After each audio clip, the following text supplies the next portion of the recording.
It's all going to come down to turnout. We already saw record-breaking early turnout. We're seeing record-breaking election day turnout, all creating some close races. So we're going to start with the governor's race, which you mentioned. Steve Sisolak has the chance to become the first Democrat to win the governor's mansion in 20 years. But in order to do that, he's going to really need to boost turnout down here in Clark County where Las Vegas is. If he can hold about a 10% margin, he should do well, because the rest of the state tends to be very red and could benefit Adam Laxalt. So if the Democrats can hold turnout high there, that could offset some of those margins. But the big question mark in this race is Ryan Bundy. He's the independent candidate in that race.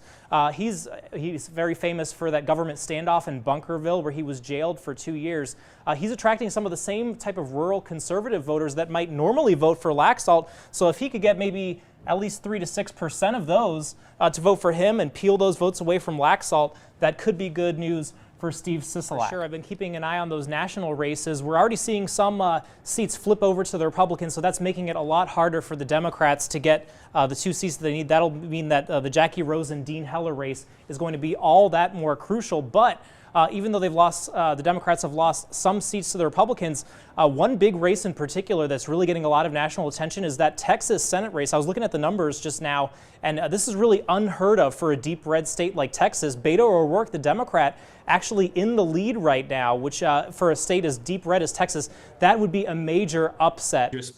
A manhunt underway right now on the Big Island, heading well into the night for a man wanted for attempted murder earlier this week, who today was spotted again before leading officers on a long chase and then taking off. Good evening, I'm Tom George, and tonight this is the man that Big Island police are looking for, Ronald Kahihikolo, wanted after a crime spree spanning several days all over the island. Here's a breakdown for you. Starting on Tuesday, in the southern part of the island, Kahihikolo allegedly shot his partner in Ocean View during a domestic dispute, forcing her to have to go to a fire station with a gunshot wound just to get help. Then he was nowhere to be found, that is, until today. He was spotted further north in Kona.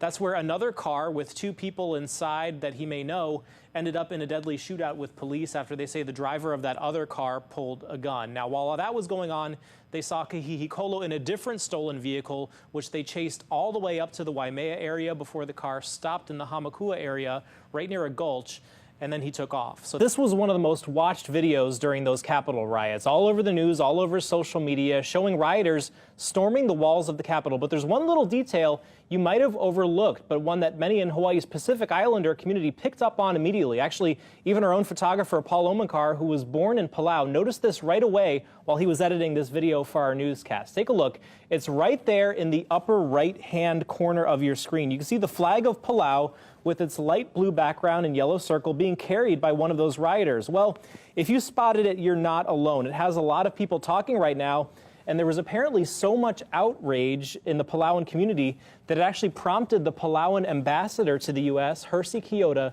to issue a statement calling it outright wrong and unacceptable